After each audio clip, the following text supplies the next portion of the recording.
आप लोगों से आज एक विषय को लेकर के रूबरू होने का ये मुझे मौका मिल रहा है। आज सुबह ही भगवान श्री राम के दर्शन करने के लिए अयोध्या में हम गए थे। हम सब के लिए ये बड़े गर्व की बात है, लंबे समय के बाद भगवान श्री राम का भव्य और दिव्य रूप देखने को मिला है।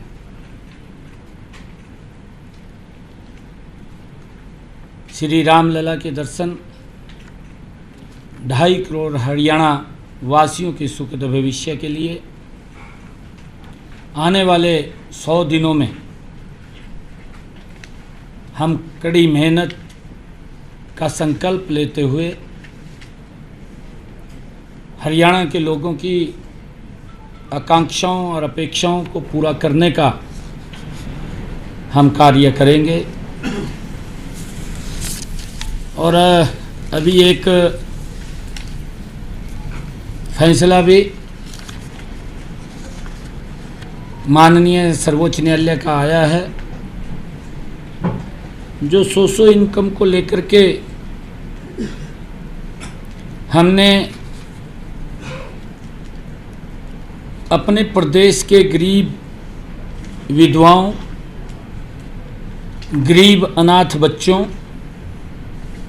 और दशकों से सरकारी नौकरियों से वंचित गरीब परिवारों के सदस्यों,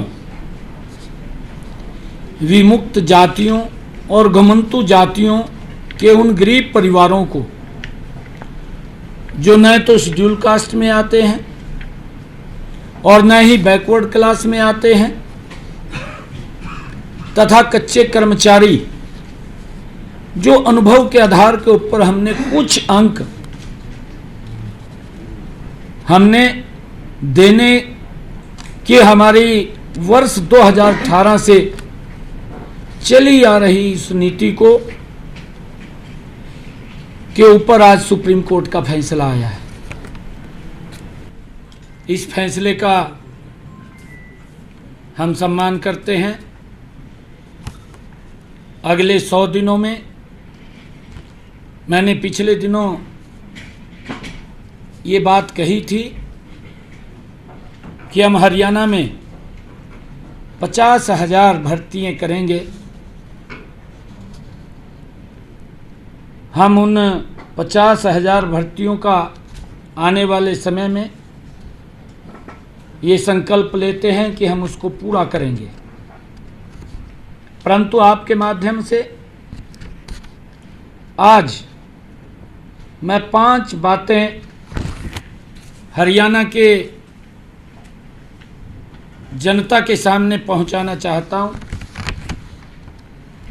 हमारी सामाजिक आर्थिक नीति अंत्योदय पर आधारित है।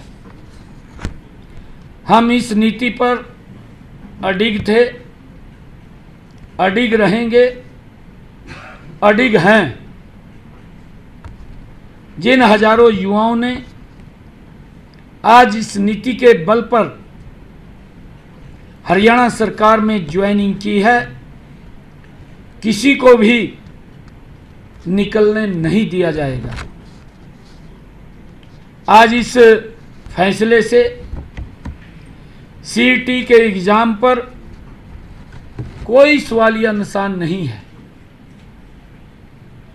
कांग्रेस के लोग इस फैसले पर ओछी राजनीति के लिए उल्टे सीधे बयानबाजी कर रहे हैं। वो झूठ फैलाने का काम कर रहे हैं, वो भ्रम फैलाने का काम कर रहे हैं। यदि कांग्रेस के लोगों को इन गरीब विधवाओं, गरीब अनाथ बच्चों, बिना नौकरी वाले परिवारों, कच्चे कर्मचारियों, विमुक्त जातियों के युवाओं के खिलाफ हैं तो इस पर विचार करें। मैं कांग्रेस के लोगों को कहना चाहता हूं, वो इस पर विचार करें, क्योंकि हमारी सरकार गरीबों के हकों के लिए लड़ रही है।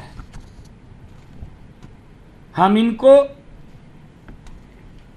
अगर जरूरत पड़ी एक विधेयक विधानसभा में ला करके लेकर के आएंगे, ताकि गरीब व्यक्ति के लिए जो अंत्योदय की भावना से हमारी सरकार ने जो गरीब व्यक्ति को लाभ दिया है, हमारी सरकार मजबूती से उन गरीब लोगों के साथ खड़ी है, टस से मस नहीं होगी।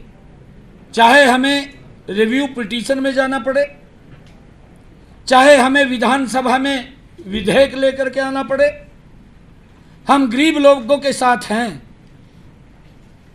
परंतु पिछली सरकार के दौरान जो कांग्रेस के लोग आज उन गरीब लोगों के, अगर किसी के परिवार में नौकरी नहीं है,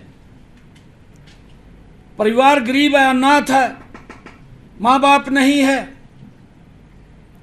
घर में कमाने वाला कोई नहीं है, अगर इस योजना के माध्यम से उस परिवार में अगर दीपक जला है, अगर प्रकाश हुआ है, तो कांग्रेस के लोगों को इतना उत्साहित होने की आवश्यकता नहीं है। अगर वो इतना उत्साहित हो रहे हैं तो ये कांग्रेस के लोग ये गरीब के विरोधी हैं। ये स्पष्ट इनके इस बयानों से दिखाई दे रहा है। मैं उनको आईना भी दिखाना चाहता हूं। जो लोग ट्वीट करके बात करते हैं, जो लोग इस फैसले के ऊपर भ्रम की स्थिति पैदा कर रहे हैं, इनकी सरकार में सरकारी नौकरियों लेने के अंदर भाई भतीजावाद एकदम सर उठा करके दिखाई देता था। क्षेत्रवाद, जातिवाद का बोलबाला था। यह कांग्रेस की सरकार के अंदर था। नौकरियों की बोली लगती थी। जिनके पास ज़्यादा पैसा होता था या जितनी ज़्यादा पहुंच होती थी, उसी को ही नौकरी मिलती थी। इससे योग्य युवाओं में हताशा और निराशा ये कांग्रेस के समय में युवाओं के अंदर पनप गई थी। युवा पढ़ने के तरफ नहीं, इनके चक्कर काटने में लगा रहता था।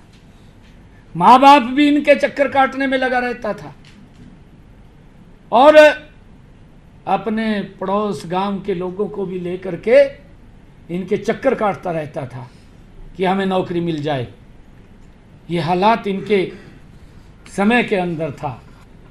परंतु गरीब व्यक्ति को, जिसके पास पैसा नहीं होता था, बहुत सारा बड़ा वर्ग एक ऐसा था जिसके पास देने के लिए वोट तो थी, परंतु इनके पास उनको देने के लिए नौकरी नहीं थी। किसी भी गरीब व्यक्ति को जिसके पास पैसा नहीं था, एक भी बच्चे को इन्होंने नौकरी नहीं दी, क्योंकि पर्ची और खर्ची से नौकरियां लगती थी, नौकरियों की बोलियां लगती थी। गरीब व्यक्ति की पहुंच से नौकरियां दूर थी। परंतु अगर आज हम देखें, हमने योग्यता के आधार पर बिना पर्ची, बिना खर्ची के 1,32,000 नौकरियां देने का काम किया है। 1,32,000। जो लोग ट्वीट करके वाहवाही लूट रहे हैं, उन गरीबों का अपनी सरकार के अंदर तो मजाक करते थे। अगर हमने उनको कहीं गरीब व्यक्ति की हमारी सरकार ने चिंता की है, गरीब व्यक्ति के साथ हमारी सरकार खड़ी है, तो उसको लेकर के भी इनके पेट में दर्द हो रहा है। हमारे युवाओं में आज एक नई आशा और विश्वास का संचार हुआ है। वे नौकरी पाने के लिए किसी नेता की दहलीज के ऊपर हाथ नहीं फैलाना पड़ता। आज अपना स्वाभिमान से सर ऊंचा करके मेरा युवा आज हरियाणा सरकार की नौकरी ले रहा है। यह विश्वास जगाया है। पहले तो वो सिफारिश ढूंढते थे और आज लाइब्रेरी ढूंढते हैं। ये अंतर कांग्रेस की सरकार में और हमारी सरकार के अंदर आया है। और मैं ये भी बताना चाहता हूं कि हमारे हाई कोर्ट की डबल बेंच ने भी 7 दिसंबर 2018 को माननीय उच्च न्यायालय ने सरकार के सामाजिक आर्थिक आधार पर हमने जो 5 अंक दिए थे, जिसका प्रावधान किया था, उसकी सराहना भी की थी। ये हाई कोर्ट ने की थी। मैं बताना चाहूँगा कि हमने अंत्योदय के संकल्प को पूरा करने के लिए कमजोर वर्ग के 5 अतिरिक्त अंक देने की नीति 2018 के अंदर ये हमने बनाई थी। और इस नीति के कारण हजारों गरीब युवाओं तथा कच्चे कर्मचारियों को पक्की सरकारी नौकरी मिली है। इससे आहत होकर के कांग्रेस द्वारा प्रायोजित भर्ती रोको गैंग समय समय पर इस नीति के रास्ते में रोड़े अटकाता रहा है। मैं उनको कहना चाहूँगा कि ये भ्रम फैलाने का प्रयास न करें। सरकारी नौकरियां देते समय हमने प्रदेश के गरीब परिवारों का भी पूरा ध्यान रखा है। हमारी सरकार गरीब के साथ खड़ी है। इसलिए हमने जिनके परिवारों में कोई भी सरकारी नौकरी में नहीं है, उन उम्मीदवारों को सरकारी नौकरी में सामाजिक आर्थिक मानदंड के आधार पर 5 अंक देने का प्रावधान किया था। कॉमन पात्रता परीक्षा का पेपर 3 वर्षों के लिए मान्य है। जो हमने पेपर सीईटी का लिया, उस सीईटी के अंदर ये हमारे कांग्रेस के एक ऐसे नेता हैं जिसको जानकारियां भी अधूरी रहती हैं और वो एकदम से कोई भी निर्णय आता है, उस निर्णय की जड़ों में जाने की बजाय तुरंत एकदम भ्रम की स्थिति और झूठ फैलाने का काम करता है। और उस व्यक्ति ने, मैं हैरान इस बात से हूं कि वो बुद्धिजीवी भी बनता है, परंतु किस प्रकार से वो एकदम से उतावला हो जाता है। मैं तो ये कहना चाहूँगा कि कांग्रेस की सरकार ये अपने गिरेबान में झांक करके देखे अपने समय के कार्यकाल को, जिस कार्यकाल के अंदर वो मंत्री भी रहा है, जिस कार्यकाल में इस विधानसभा का सदस्य भी रहा है। ट्वीट करके सुरजेवाला साहब ने ये आरोप लगाए हैं। उन्होंने कहा कि ग्रुप डी में 13,50,000 अभ्यर्थियों ने रजिस्ट्रेशन किया और जिसमें 13,657 कुल पद थे। बिल्कुल ठीक कहा, हम इसका विरोध नहीं कर रहे हैं, परंतु मैं उसको बताना चाहता हूं कि 13,50,000 अभ्यर्थियों ने इसमें रजिस्ट्रेशन किया। 9.5 लाख युवाओं ने पेपर में उन्होंने सीईटी का पेपर दिया और 4,20,000 युवा ने क्वालिफाई किया। जो मैंने कहा है कि वो 3 वर्ष के लिए मान्य है और इस पेपर में कोई भी सोर्स ऑफ इनकम का सवाल ही नहीं है। सीईटी से ही हम अगर किसी डिपार्टमेंट के अंदर कहीं आवश्यकता पड़ती है तो हम इसी सीईटी से जिन्होंने क्वालिफाई किया है इसी से उठा करके ही उन बच्चों को रजिस्टर करने का काम करते हैं। ऐसे 11,000 युवाओं ने अपनी नौकरी को ज्वाइन किया है और उसमें से 2,657 ऐसे बच्चे थे कि जो इस सोर्स ऑफ इनकम के कारण वो ज्वाइन करने थे, परंतु अभी हमने इन बच्चों के रिजल्ट को रोका हुआ था, हमने उनको ज्वाइन नहीं किया।